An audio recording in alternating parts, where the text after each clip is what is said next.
Ang kwento ni Tomby.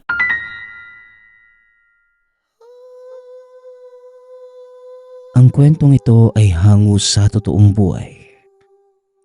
Mula ito sa isa nating tagapakinig. Naitago na lang natin sa pangalang Ador. Walang eksaktong taon. Probinsya ng Siquijor. Sinasabi nilang ang isipan ng tao ay sadyang malikot. Kadalasan, nakakalika tayo ng mga imahe o lugar na tayo lang ang nakakakita at nakakaalam. Ito ang naging karanasan ko. Tawagin niyo na lang ako sa pangalang Ador. Hindi po tungkol sa akin ang kwento, kundi sa nakilala kong babae. Pero bago ang lahat, nais ko munang ipakilala ang aking sarili. Isa po ko sa mga taong kadalasang tinatawag na may sariling mundo. Madalas akong humihiwalay sa karamihan dahil hindi nila ako nauunawaan.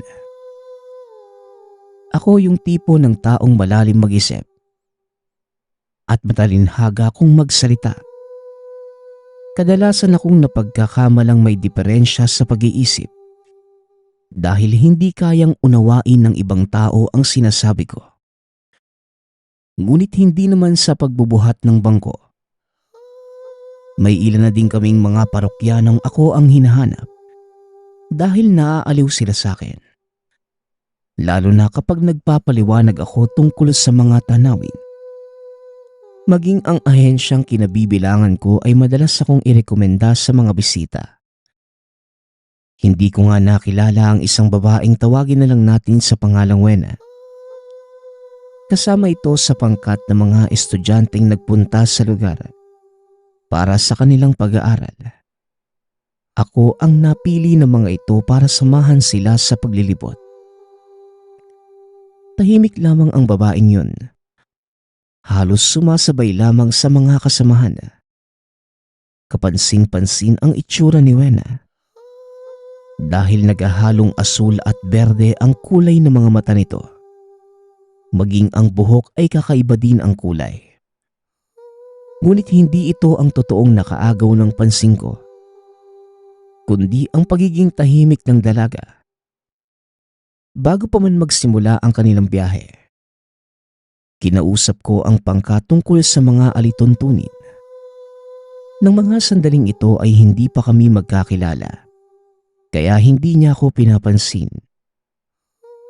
Nakasakay na sa bangka ang grupo nang makita kong nahuli si Wena.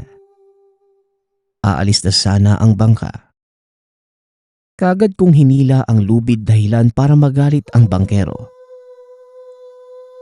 Uy, anong ginagawa mo? Paano ko masira yung bangka ko? Wika ng bangkero. Kung ihampas ko kaya sa'yo itong sagwa na to, bakit ka ba nagmamadali? Binayaran ka para isakay at ihatid kami sa pupuntahan namin. Hindi mo ba nakikita na may naiwang pasahero? Tugon ko sa bangkero. Bigla naman itong natahimik. Kalaunan ay dinikit ang bangka sa pantalan para makakyat ang naiwang pasahero. Ayos ka lang ba, miss? Kamuntikan ka pang mahulog ah. Pasensya na. Ayos lang. Maraming salamat. Napakaikling sagot ni Wena. Nakatitig lang ito sa dagat habang nagbabiyahe ang bangka. Pagkarating namin sa isla, kaagad na silang nagbabaan. Mabuti na lamang at marunong sumunod ang mga kabataang yun. Habang naglalakad sa dalampasigan, napansin kong nahuli na naman ang babaeng ito. May kung ano siyang dinadampot sa buhangin. At bilang tour guide, responsibilidad ko ang bawat turistang nasa biyaheng yun. Kaagad kong nilapitan si Wena para sabihing nasa malayo na ang mga kasamahan. Tara na, Wena. Malayo na yung mga kasama natin, oh. Tingnan mo ang batong to. Napakaganda, hindi ba? Tugon ni Wena sa akin. Biglang napako ang atensyon ko sa hawak nitong bato. Oo nga no. Saan mo naman nakuha yan? Diyan lang. Nakakalungkot lang na hindi sila nakikita ng ibang tao. Tara na. Nag-aantay na sila sa atin. Tugon ni Wena. Nakangiti ito habang naglalakad papalayo. Hindi ko naman maintindihan ang ibig sabihin. Ngunit hindi ko na ito gaanong binigyan pa ng pansin. Kasi nga, hindi ko pa alam ang pagkatao nito. Hanggang sa makapasok na kami sa bakawan, abala ang mga kasama sa pagtatala.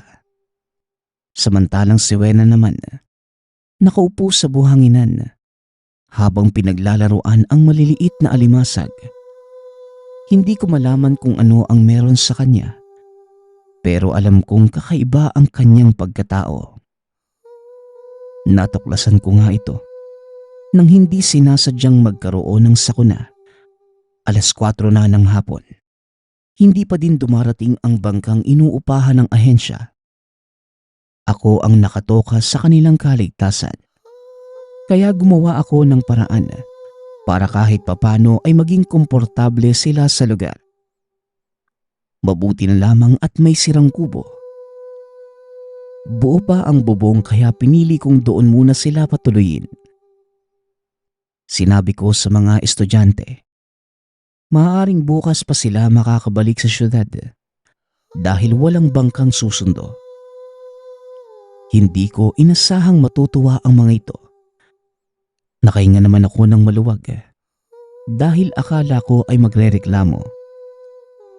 Buti na lamang at hindi maarte ang mga ito. Gumawa ako ng apoy at nagsipag-upuan naman ang mga ito. Buti na lamang at may mga dala kong pagkain na pwedeng ihawin. Habang nagkakasiyahan ang grupo, nakita ko namang nakahiwalay si Wena. Nakatingala sa isang malaking puno ng sibukaw. Nilapitan ko ito upang kausapin. Ngunit hindi pa man ako nagsasalita. Nauna na itong makipag-usap. Ang ganda ng mga alitap-tap, no? Sana makita din ng ibang tao ang totoong ganda nila. Wika ni Wena. Wena, naniniwala ka ba sa mga diwata? Tanong ko sa kanya. Hindi ko alam kung saan ang galing ang mga salitang yon. Pero laking gulat ko na sinagot naman ito ni Wena. Oo naman. Naniniwala ako sa kanila. Dahil totoo naman talaga sila eh. Ang sabi nga ng lolo ko, nabubuhay sila kasama natin. Oo, tama ka. Ganon din yung sinabi sa akin ng lolo ko na ang mga diwata daw ay nabubuhay sa mga puno, damo at mga hayop. Alam mo ba kung ano yung alamat na bumabalot sa islang to? Hindi eh. Sa totoo lang, yan yung dahilan kung bakit ako nandito. Gusto kong malaman ang hiwagang bumabalot sa lugar na ito. Wika ni Wena. Dito na ako nagkaroon ng pagkakataong makausap ang dalaga. Wala naman akong ibang intensyon, kundi ang basahin ang totoong pagkatao nito. Dahil sa totoo lang, nahihiwagaan ako sa kanya. Alam mo bang bago dumating yung mga Kastila sa lugar na ito, punong-puno ng mga alitap-tap ang paligid ng isla. Halos gabi-gabi silang nagpapakita Ang sabi ng mga matatanda na pinapamahayan daw ng mga engkanto ang lugar na ito. At ang ilan naman, nagsasabing diwata ang mga nakatira dito. Pagpapaliwanag ko sa kanya. Ngunit hindi ko inaasahan ang susunod niyang sasabihin. kung ipipikit ko lang mga mata ko at makikinig sa boses mo, parang hindi ikaw yung taong kamuntikan manghampas ng sagwan kanina eh. Wika ni Wena. Natawa na lang ako dahil hindi ko talaga inaasahang maaalala niya ang ginawa ko. Naaalala mo pa yun? Pasensya ka na. Hindi ko napigilan yung sarili ko kanina eh. Naiintindihan ko. Kaya sige na, ituloy mo na yung kwento mo. Kagad ko namang itinuloy ang pagkukwento hanggang sa nagawa ko din siyang pagkwentuhin. Ayon naman sa dalaga, lumaki siya sa pangangalaga ng lolo at lola sa Cebu. Hindi na nito nakilala ang mga magulang dahil iniwan siya ng ama nang ipinagbubuntis pa lang at ang nanay naman namatay matapos siyang isilang. Buong magdamag kaming nagkwentuhan hanggang sa madako kami sa mga karanasan namin sa buhay. Alam mo, ang sabi sa akin ng lolo ko, diwata daw ang nanay ko. Wika ni Wena. Nagulat ako sa sinabi nito. Ngunit naroon din ang kuryosidad. Paano namang nasabi ng lolo mo yun? Kasi nga daw, nung bata pa ako palaging may dumadalaw na paru-paro sa bahay. Lalo na kapag umiiyak ako. O kaya naman may sakit. Sa tuwing nagpupunta yung paru-paro, bigla akong gumagaling o napapatahan yung pag-iyak ko. Tugon ni Wena. Kung hindi malawak ang isipan ng taong nakikinig kay Wena ng mga sandaling yun, iisipin itong may diferensya sa pag-iisip ang dalaga. Pero sa hindi malamang dahilan, tila naniniwala ako sa mga kwento niya. Ipinagpatuloy ni Wena ang pagkukwento hanggang sa hindi na namin namalayang pareho kaming nakatulog. Mas nauna pa akong gumising at tinanggal ko ang suot kong jacket para ikumot sa kanya. Tinignan ko ang ilan pa sa mga kasama namin. Nakitang mahimbing pa ang tulog ng mga ito. Napatingala ko sa kalangitan. Napansing namumuo ang ulap-ulan. Ginising ko si Wena para papasukin sa loob ng kubo. Saktong pagtayo nito ay biglang bumuhos ang napakalakas na ulan. Hindi ko inaasahan ang sama ng panahon kaya siguro maaaring tumagal pa tayo dito ng ilang araw. Doon ko nakita ang pagkadismaya ng mga estudyante. Ngunit wala naman silang magagawa dahil hindi sila makakaalis ng isla lalo pat malakas ang alon. Tinignan ko si Wena. Tila baliwala lang sa kanya ang masamang balita. Nakangiti pa ito habang sinasahod ang kamay sa tulo mula sa bubong. Mabuti na lamang at nasa loob ng bakawan ng kubo. Kaya naman hindi sila gaanong binabayo ng malakas na hangin.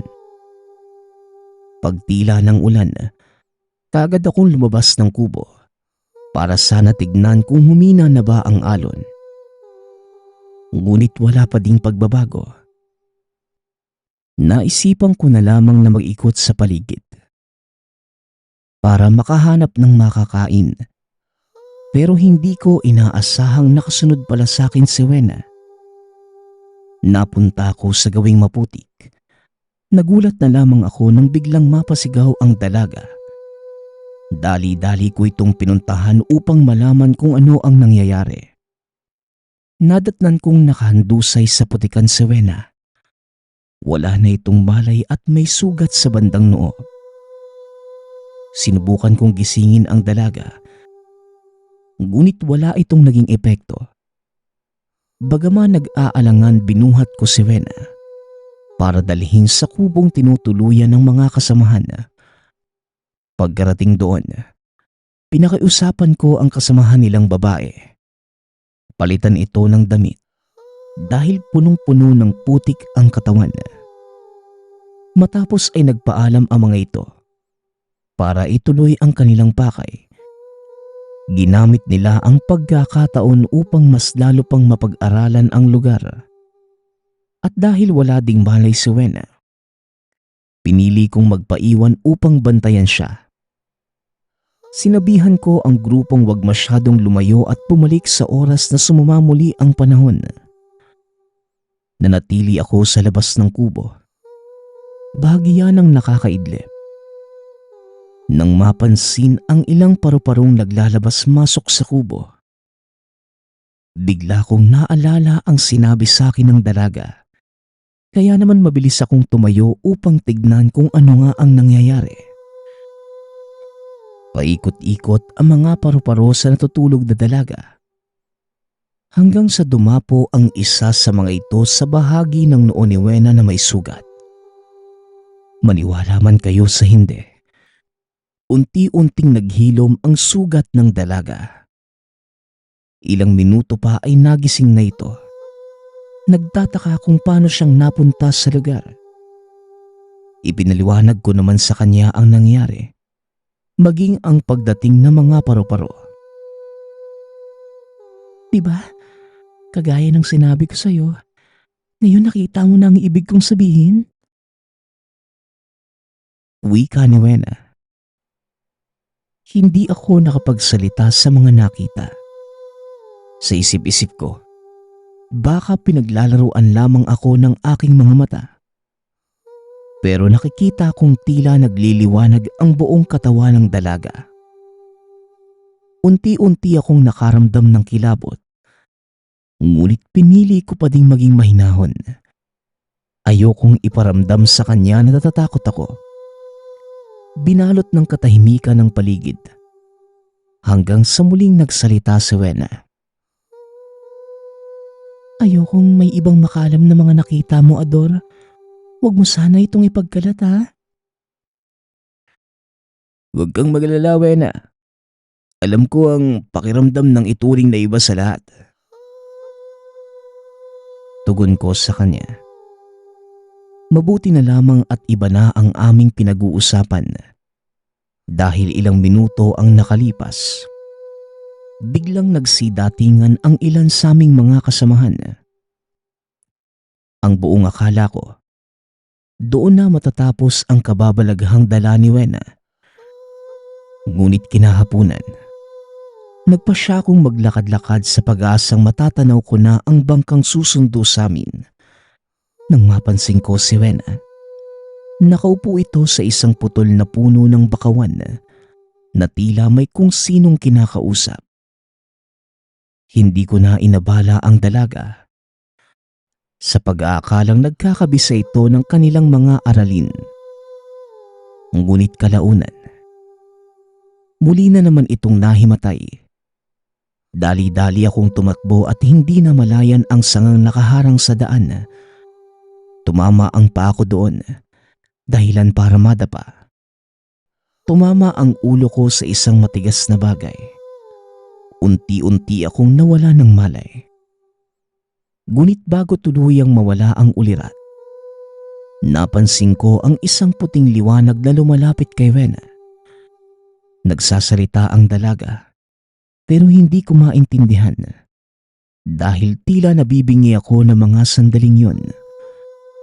Hanggang sa unti-unting nagdilim ang paningin. Hindi ko alam kung gaano ko katagal na wala ng malay, pero nagising akong sakay na sa bangka. Ilang minuto ang nakalipas ay buhat-buhat na ako paakyat ng pantalan. Dinala ko sa ospital upang suriin. Mabuti na lamang at wala akong malalang pinsala. Ilang araw pa akong nanatili doon at paglabas, hindi ako pinayagang makabalik sa trabaho. Dahil na din sa naging kondisyon, kinuha ko naman ang pagkakataong yun upang bumalik sa isla. Dahil hindi pa din mawala sa akin ang mga nangyari. Bago ko nawala ng malay, tanda ko kung saang lugar ako bumagsak. Pilit kong iniisip kung ano ang bagay na nakita kong lumapit kay Wena. Hindi ko na din nakita ang dalaga matapos ang pangyayari. Inakala kong yun na ang huli naming pagkikita. Ngunit isang hapon, habang naglalakad-lakad sa dalampasigan, napansin ko ang isang pamilyar na figura ng babaeng nakaupo sa buhanginan habang may kung anong dinadampot. Wena? Ikaw ba yan? Nag-angat ng tingin ng dalaga at kagad ngumiti. Sabi ko na nga ba pupuntahan mo ko dito. Wika ni Wena. Iniikot ko ang tingin sa paligid. Napagtanto na kaming dalawa lang ang naroon. Naupo ako sa tabi ng dalaga at may kung ano itong iniabot sa akin. Isang kulay rosas na bato na may kakatuwang hugis ng patak ng tubig. Ang totoo na, napadaan lang ako dito Pero nang makita kita kagad akong lumapit. Ay nako. Oo na, sige na nga. Hinahanap kita kasi ang dami kong tanong sa isipan ko Wika ko sa kanya. Bigla namang natawa ang dalaga. Kagad tumayo. Iniabot nito ang kamay sa akin at inaya akong maglakad sa dalampasigan. Alam mo, Ador, lahat naman tayo may mga katanungan sa isip. Pero hindi lahat ng yun mabibigyan ng sagot. May mga bagay na hindi natin dapat malaman para manatili itong lihim. Ngunit para sa akin, kakaiba ka. Ikaw yung tipo ng taong hindi ako inusgahan. Nung mga panahong nalaman mong kakaiba ko sa karamihan. Wika ni Wena. Hindi ko pa din maunawaan ang mga sinasabi nito. Hanggang sa mapansin kong hindi na buhangin ang nilalakaran namin, kundi ang maputik na bakawan. Teka, anong ginagawa natin dito? Saka, paano tayo napunta sa lugar na ito, Wena? Hindi na mahalaga ang bagay na yan. Nandito ka para malaman ang katotohanan, hindi ba? Oo, tama ka. Napakadami kong tanong. Lalong-lalo na patungkol sa'yo. Yung dalawang paro-paro. Ang paggaling ng sugat mo. At ang babaeng lumapit sa'yo bago ko tuluyang mawalan ng malay. Ibabalik ko sa iyo ang tanong na yan. Ano ba sa tingin mo ang totoo kong pagkatao? Hindi ko alam ang sasabihin, Wena. Ang alam ko lang, bukod tangi ka sa mga taong nakilala ko. Kakaiba yung pamamaraan mo sa pag-unawa ng mga bagay-bagay At aaminin kong kakaiba din ang itsura mo ngayon. Nung mga sandaling yun, laking gulat ko dahil nag-iba ang itsura ni Wena. Naging mas matingkad na kulay ginto ang buhok nito. Maging ang mga mata ay tila nagliliwanag na kulay asul. Nababalot din ito ng puting liwanag na may halong berde. Hindi ko alam kung namamalikmata lang ba ako o nanaginip. Dahil wala na sa ayos ang mga bagay na nakikita ko. Habang nakatitig sa akin ang dalaga, biglang lumitaw ang napakadaming alitaptap at kasunod nito ay ang pagpapakita naman ng isang napakagandang nilalang. Alam kong hindi ito tao. Ang mukha ng elemento ay puting-puti na may maitim na mga mata. May pakpak ito na mahalintulad sa mga paru-paro. Nagpapalit-palit ang kulay nito mula sa pagiging itim ay nagiging kulay asul. Siya ang inang diwata ko, Ador. Ang tagapangalaga ng lugar na ito. Hindi nagkataon ang pagkikita natin at pagpunta sa lugar na ito. Nakatakda ang araw at oras na ito upang magkakilala tayo. Wika ni Wena. Nakatitig lang ako sa nilalang habang pinapakinggan magsalita ang dalaga. Napaka maaliwalas ng pakiramdam ko na mga sandaling yun. Hindi ko alam kung bakit tila nawala ang lahat ng negatibong pakiramdam sa katawan ko. Lalo na ang takot. Bakit, Wena? Ano bang kailangan niyo sa akin? Saka bakit ako? Hindi ako ang may kailangan sa'yo kundi ang inang diwata. May isang bahagi sa islang to kung saan mo makikita ang labi ng isang sanggol. Hanapin mo ito at bigyan mo ng maayos na libing. Ikaw lang ang maaaring gumawa nun, Adora. Dahil hindi ko pwedeng hawakan ang labi.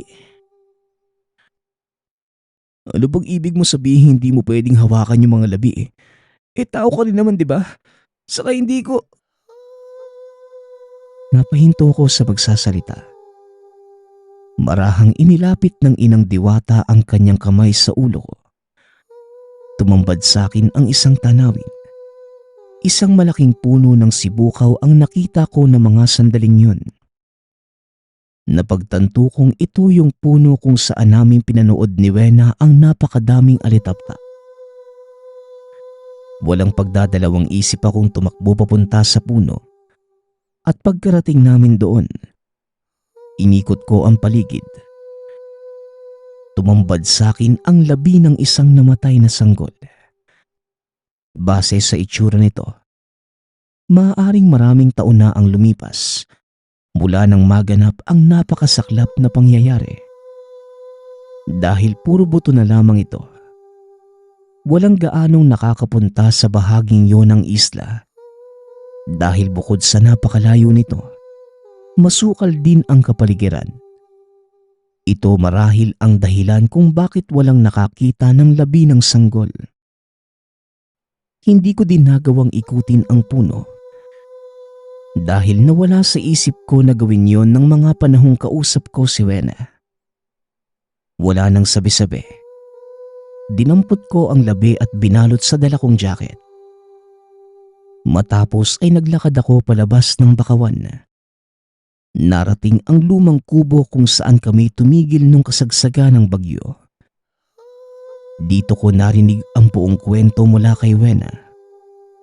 Ayon sa dalaga, ang kubong kinaroroonan namin, ang dati nilang tahanan. Namatay ang dalawang matandang nag-alaga sa kanya nang minsang salantahin ng bagyo ang lugar.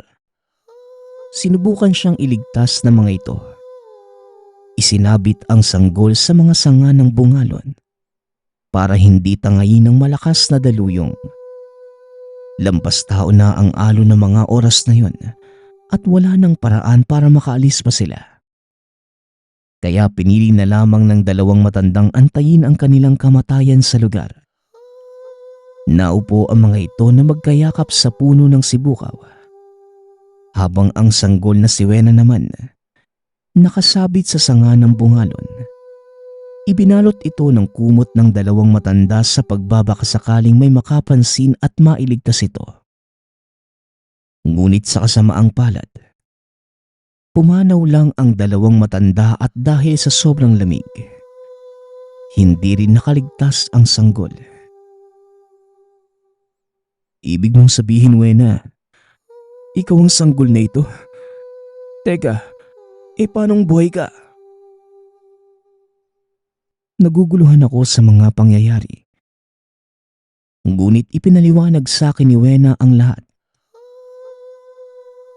Kalahating tao at kalahating diwata ako, Ador. Ang sanggol na namatay, yon ang katawang tao ko. Pero buhay ang totoo kong katawan. Ito ang nakikita mo ngayon. Alam kong napansin mo na ang pagiging iba ko sa lahat. Kaya sa'yo ko nagtiwala. Hindi na ako nakapagsalita ng mga panahong yun.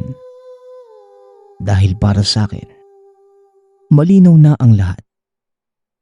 Napangiti na lang ako dahil hindi ko akalaing makakasaksi ako ng isang totoong diwata sa bakawan.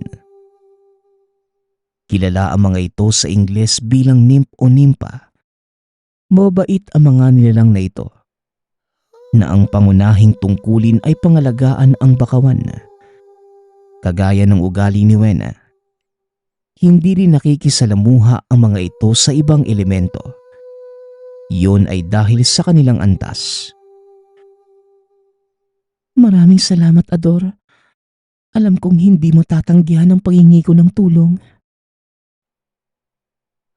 Napakamot na lang ako ng ulo. Sinabi sa isip ko na sino bang makakatanggi. Sapilitan akong dinala sa lugar. Maliit na bagay yun, Wena. Sa totoo lang, nagugulat ako sa mga nangyayari. Pero wag kang mag-alala. Itatago ko ang sikretong ito hanggang kamatayan ko. Matapos ang pag-uusap namin, biglang nagliwanag ang buong paligid. Nang idilat ko ang mga mata, nakita ko ang sariling nakatayo sa tabi ng dalampasigan, kung saan kami huling nag-usap ni Wena bago pa niya ako dalhin sa isla. Walang tao sa lugar maliban sa aming dalawa, kaya pinili kong magukay sa buhangin. Doon inilibing ang labi ng sanggol. Pinalibutan ko din ito ng mga tinik para walang sino man ang gumambala. Matapos ang pangyayaring yun, muli akong bumalik sa dating trabaho. Yun na din ang huling pagkikita namin ni Wena.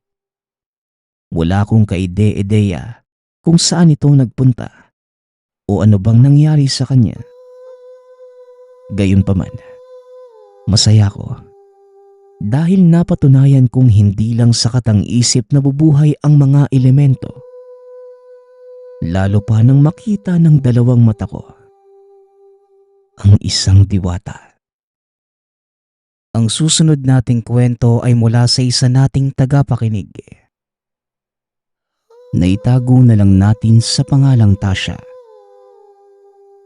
Taong 1981. Probinsya ng Ilocos. Alas 5 pa lamang na madaling araw. Naghahanda na si Tasha sa pagpasok sa trabaho. Ito lamang ang pinagkakaabalahan niya sa araw-araw. Gawa ng palagi namang wala sa tahanan ang asawa. Kung wala sa inuman, paniguradong nasa sugalan. Wala rin itong pakialam sa pinansyal na pangangailangan sa loob ng bahay.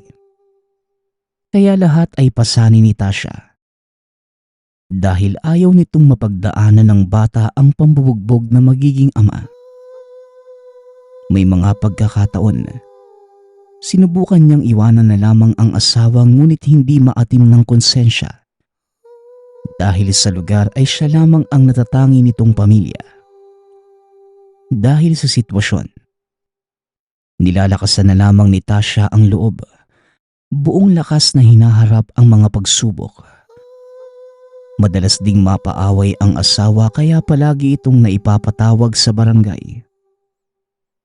Isang araw, bandang alas 4 ng hapon, naglalakad na pauwi si Tasha. Hindi pa man ito nakakarating ng tahanan, sinalubong na siya ng isa sa mga kapitbahay. Tasha, kailangan mo nang pumunta ng barangay. Si paring Sayong kasi, may nakaaway na naman. Ang balita ko, naputulan niya ng kamay yung nakaaway. Tinaga ng asawa mo sa sobrang galit eh. Wika ng kapitbahay. Dahil sa narinig ay sumikip ang dibdib ng ginang. Paniguradong problema na naman ang pinasok ng asawa.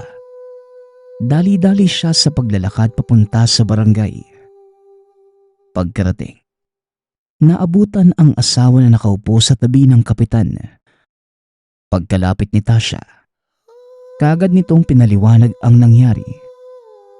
Ayon sa kapitan, sa gitna ng inuman ay nagkapikunan ang dalawa.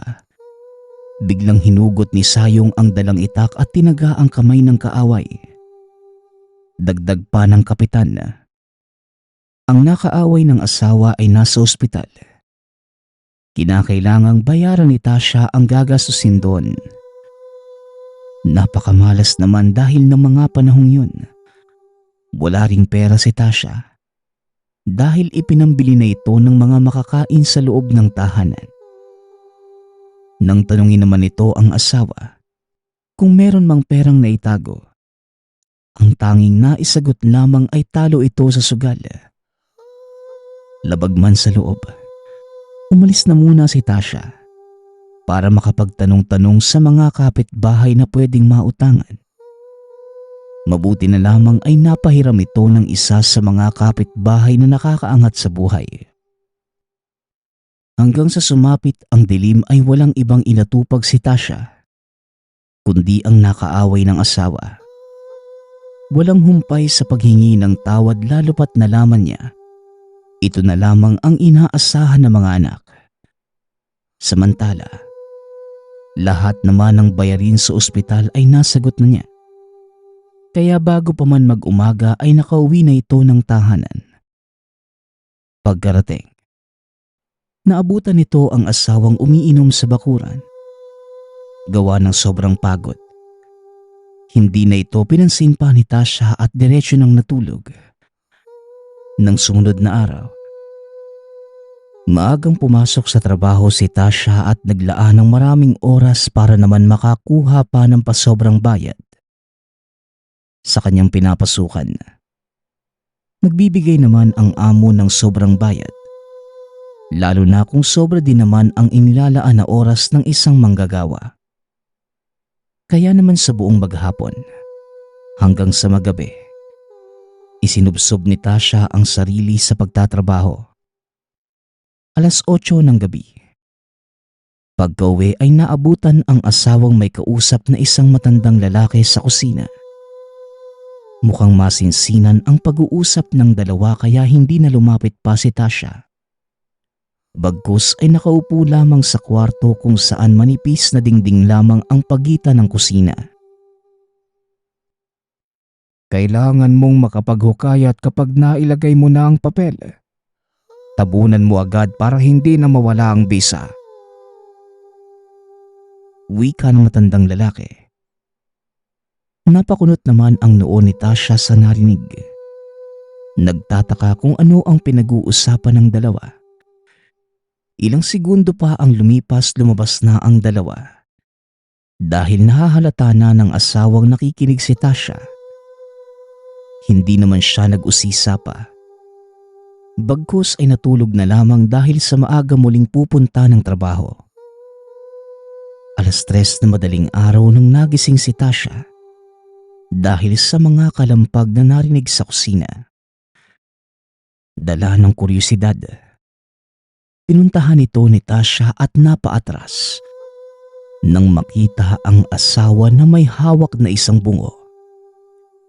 Nakakapangilabot ang itsura, lalo pat ito ang unang beses na makakita ng ganun.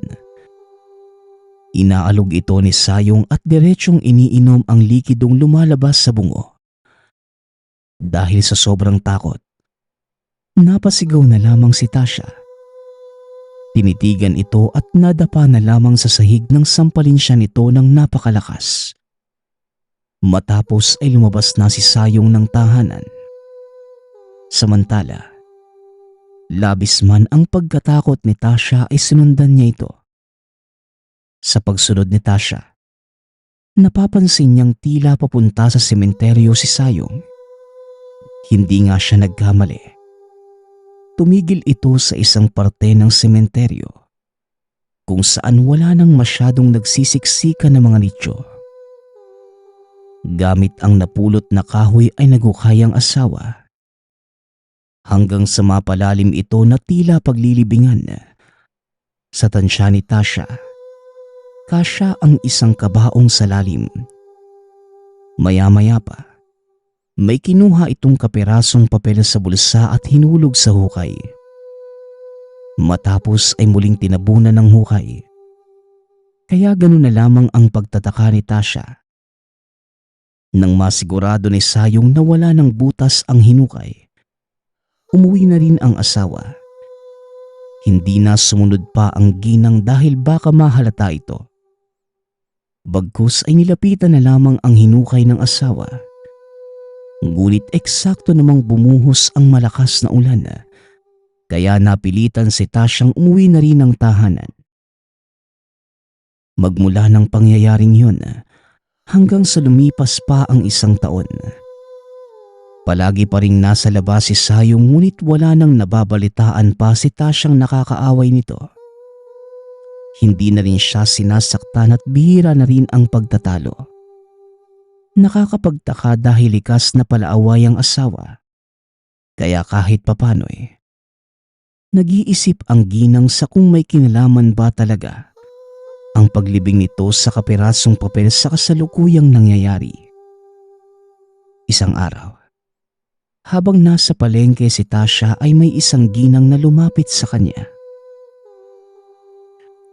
Huwag ka sanang magagalit, Mare, kung sa akin pa ito manggagaling, ha? Alam ko kasing parang hindi mo alam ang nangyayari. Siguro naman, natatandaan mo pa yung nakaaway ng asawa mo na nawala ng kamay. Alam mo bang higit 1 taon nang pabalik-balik ang buong pamilya nun sa iba't ibang albularyo dahil sa hindi mawala ang nararamdamang sakit. Eh yung buong braso kasi ng lalaki, parang naging isang bulok na kahoy.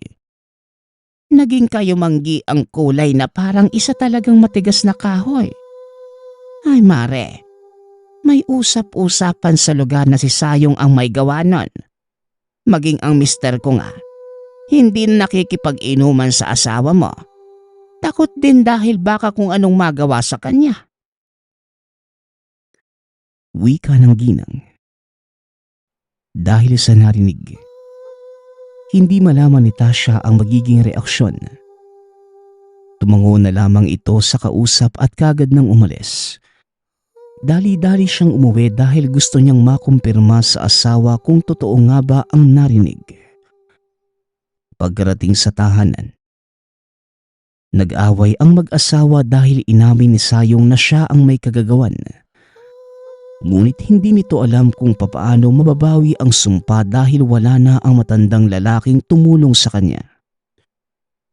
Gawa ng sobrang galit ni Tasya, pumunta ang dalawa sa sementeryo kung saan pinagukaya ng asawa para muling kunin ang papel na inilibing sa paniniwalang ito ang makakabawi sa naipataw sa kaaway. Dito lamang nakita ni Tasya sa papel. Ang nakasulat pala ay pangalan ng kaaway. Inilahad ni Sayong sa asawa na ang pangalang yon ay ang taong nais patawan ng parusa. Dagdag pa ni Sayong na ang pag-inom ng likido galing sa bungo, paraan para hindi bumalik sa kanya ang parusa. Lahat ng ito ay ayon sa matandang nakausap. Walang kaalam-alam ang mag-asawa na ang nagawang muling paghukay ay magiging sanhi ng bagong trahedya. Magmula ng araw na yon, hindi na nawala ng sakit si Sayong. Kung ano-ano na ang tumutubo sa katawan, napakabaho na umaalingasaw.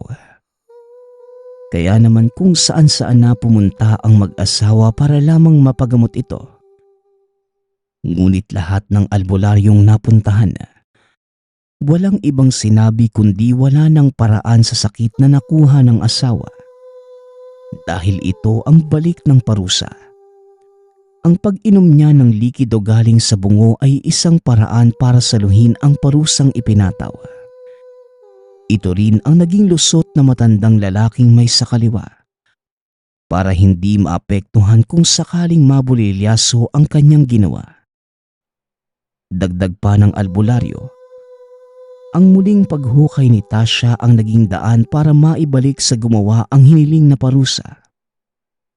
Nang dahil sa sitwasyon, hindi nagtagal ay namatay nga si Sayong. Yon ang naging huling alaala ni Tasya sa asawa. Samantala, ang dating nakaaway naman ito ay bumalik na sa dating pamumuhay. Paminsan-minsan ay nagsisisi pa rin si Tasya sa nagawang muling pagpapahukay ng papel sa asawa. Hindi man lubos na maintindihan kung sino nga ba talaga ang matanda. Ngunit gayunpaman, inaamin naman ito na hindi naging mabuting mamamayan ng asawa dahil sa sobrang dami ng naperwisyo. Masakit mang mamuhay ng mag-isa, ngunit iniisip na lamang na baka yun na ang kabayaran sa mga nagawa ni Sayong.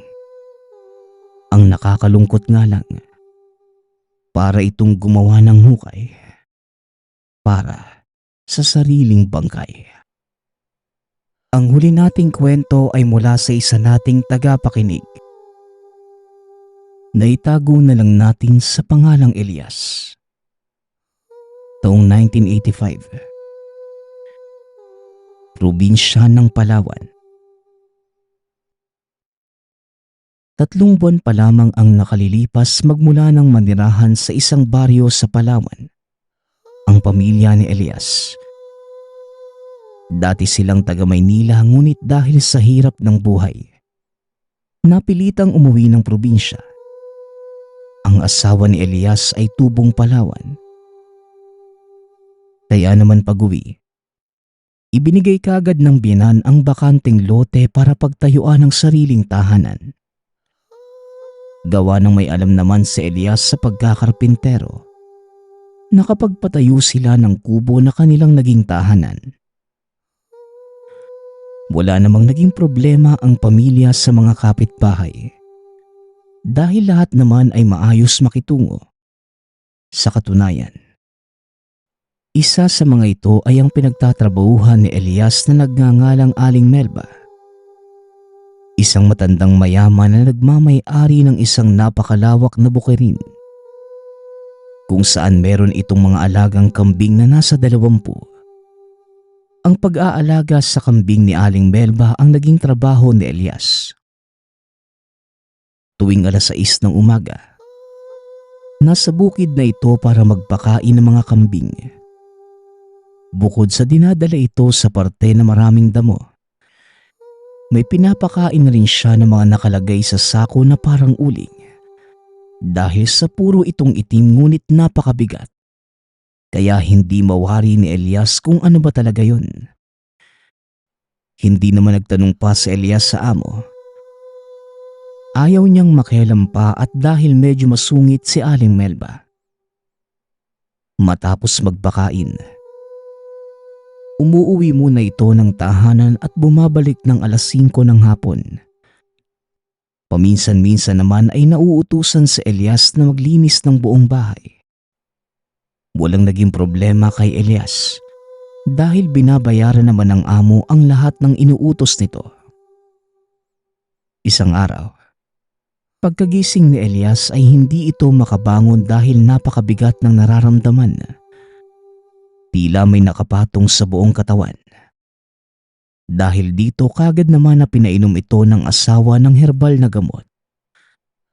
Samantalang ang anak naman ang nag-abiso kay Aling Melba na hindi muna makakapasok ang ama. Sa maghapon, nanatiling nakahiga si Elias. Bandang 5:00 ng hapon, may inimbitahan na isang manghihilot ang asawa. Ang buong katawan ni Elias ay pinahira ng langis at dahan-dahang hinilot. Matapos ay nagwika ito. Para makasigurado, bibigyan na rin niya ng gamot sa usog sa Elias. Dahil marunong ang manghihilot na magtanggal ng usog, may mga dala na rin itong mga halamang gamot na ginagamit sa usog. Matapos maihanda ay paisa-isang nilagyan ng simbolo ng krus ang mga parte ng katawan ni Elias. Nang matapos, gamit ang 2 kamay ay inipit at piniikot-ikot ang mga dahon. Makailang segundo lang, bigla itong nagkulay pula at habang nahihipa ng hangin, unti-unti itong nagiging kulay kayumanggi. Ito ang sinasabing usog sa patay. Iho, saan ka ba nang galing? Bibihira lamang ang may ganitong puwersa sa lugar natin. Tanong ng manggagamot. Wala namang ibang naisagot pa si Elias kundi sa tahanan ni Aling Melba. Matapos na muling malagyan ng mga dagta ng dahon ang parehong bahagi ng katawan, umuwi na rin ang matanda at muli namang bumalik sa pagkakahiga sa Elias. Buong magdamag namang nakatulog na mahimbing sa Elias. Ngunit pagkagising, wala pa ring pinagbago ang nararamdaman. Kaya naman muling tinawag ng asawa ang manghihilot para tignan ng asawa. Wala namang ibang ginawa ito kundi ulitin ang paraan sa pagtanggal ng usog. At nang matapos, ganun pa rin. Walang nagbago sa pakiramdam ni Elias. Hanggang sa dumaan pa ang 3 araw. Hindi pa din talaga nakakabangon si Elias dahil sa kung anong nakadagan sa buong katawan. Dahil sa hindi na mapanatag ang asawa. Nagtanong-tanong na ito kung saan makakahanap ng albularyo para patignan ng asawa. Swerte na lamang dahil may nakapagsabi sa kanya na hanapin sa kabilang baryo ang manggagamot na nagngangalang Tandang Dugay. Isa itong dalubhasang matanda at kayang magpabalik ng naliligaw na kaluluwa. Halos 2 araw din bago nahanap ng asawa ang manggagamot. Gawa ng nakatira pala ito sa pinakatuktok ng bundok. Hindi naman nagdalawang isip ang matanda na sumama sa tahanan ni Elias. Pagkarating, kaagad na hinawakan ang kamay ni Elias. Diretso namang napakunot ang noo ng matanda. Tumitig sa bubong ng kwartong kinihigaan ni Elias. Nakikita mo ba ang butiking itim sa dakong kaliwa? Nabarang ka, iho. Isang matandang babae ang may gawa nito sa'yo. Wika ni Tandang Dugay. Naupo ito sa bandang ulo ni Elias at hinipan ang bunbunan. Nagwika ng mga salitang Latin at nawala ng malay sa Elias. Sa muling pagdilat, nakalutang na ito. Malinaw na nasisilayan ang manggagamot at ang isang matandang babaeng nakahiga sa sariling kwarto.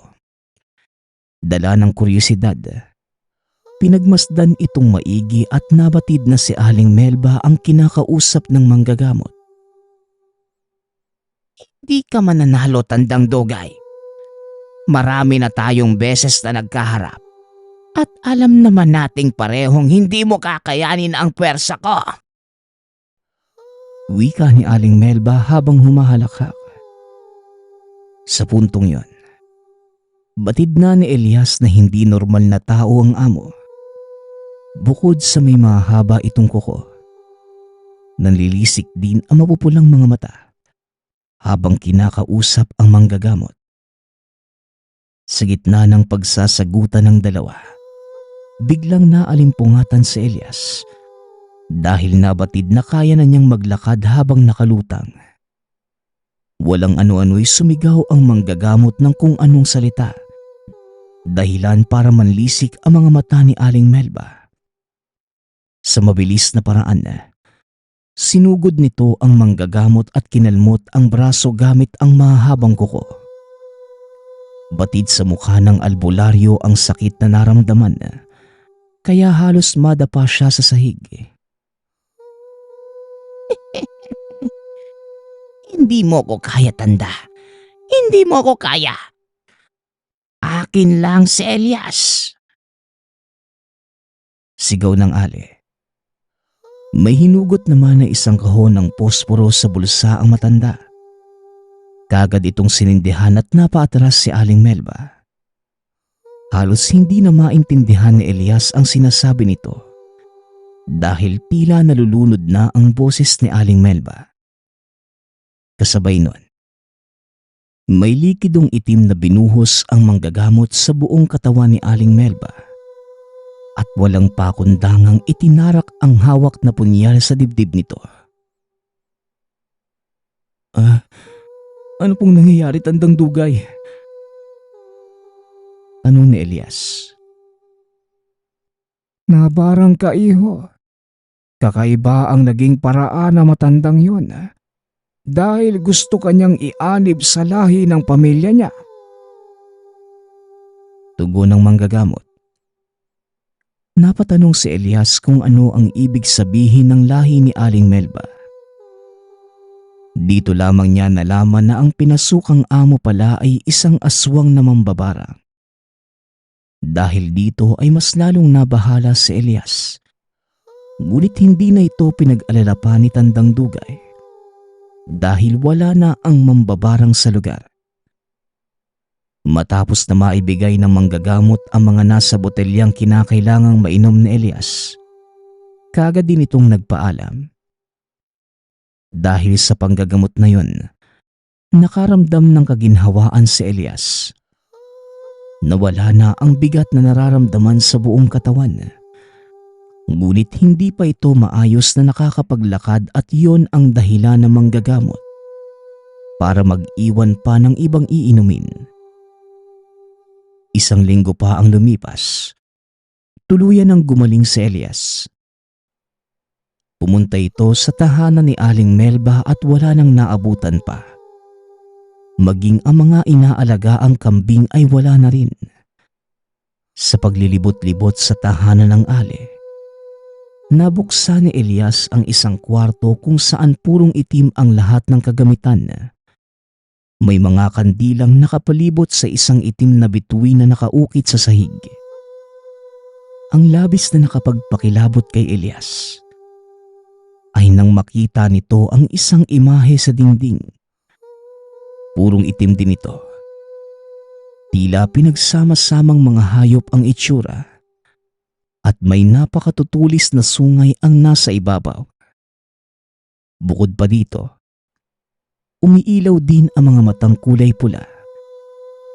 Nangakmang papalis na sana si Elias.